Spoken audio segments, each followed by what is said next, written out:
શ્રી ગુજરાતીમાં આપ સૌનું ખૂબ ખૂબ સ્વાગત છે।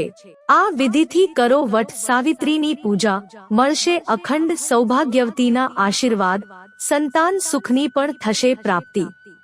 વટ સાવિત્રીનું વ્રત પતિની લાંબી ઉંમર અને સારા સ્વાસ્થ્ય માટે રાખવામાં આવે છે। આ વ્રતને કરવાથી સંતાન સુખની પ્રાપ્તિ પણ થાય છે। આ વ્રતના કરવાથી પતિની ઉંમરમાં વૃદ્ધિ થાય છે અને તેમનું સ્વાસ્થ્ય સારું રહે છે। ધાર્મિક ગ્રંથો અનુસાર જેઠ મહિનાની અમાસે વટ સાવિત્રી વ્રત કરવાથી ખાસ લાભ પ્રાપ્ત થાય છે। કહેવાય છે કે જેઠ મહિનાની અમાસે વટ સાવિત્રી વ્રત કરવાથી પતિની ઉંમર વટ વૃક્ષની જેમ લાંબા થાય છે।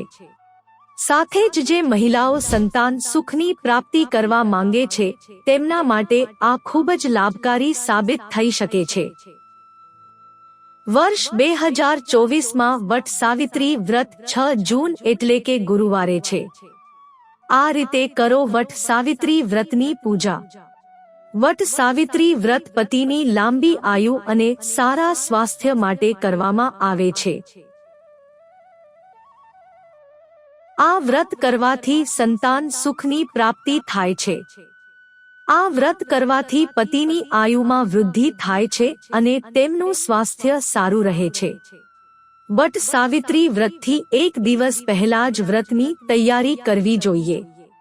ઘરમાં સાફ સફાઈ કરી ગંગાજળનો છંટકાવ કરો જેનાથી ઘરનું વાતાવરણ શુદ્ધ રહે। વટ સાવિત્રી વ્રતના દિવસે વટ વૃક્ષની નીચે આસન પર બેસીને પૂજા કરો અને સફેદ કાચા દોરાથી વૃક્ષની 7 પરિક્રમા કરો। નહીં લાગે વૈધવ્ય દોષ। ત્યારબાદ ત્યાં બેસીને સત્યવાન અને સાવિત્રીની કથાને શ્રદ્ધાપૂર્વક શ્રવણ કરો અને બાદમાં આરતી કરીને પોતાનું વ્રત પૂરું કરો।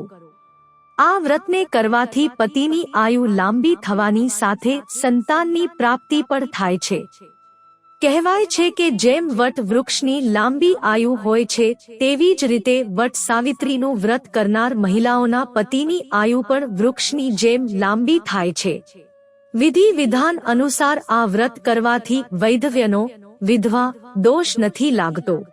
મિત્રો, જો તમને વિડિયો પસંદ આવ્યો હોય તો લાઈક કરો, શેર કરો અને અમારી ચેનલને સબસ્ક્રાઇબ કરશો જેથી તમને આવા નવા વિડિયોની નોટિફિકેશન મળતી રહે અને તમારો જીવન સુખી અને સરળ બની જશે। વિડિયો જોવા બદલ તમારો ખૂબ ખૂબ આભાર।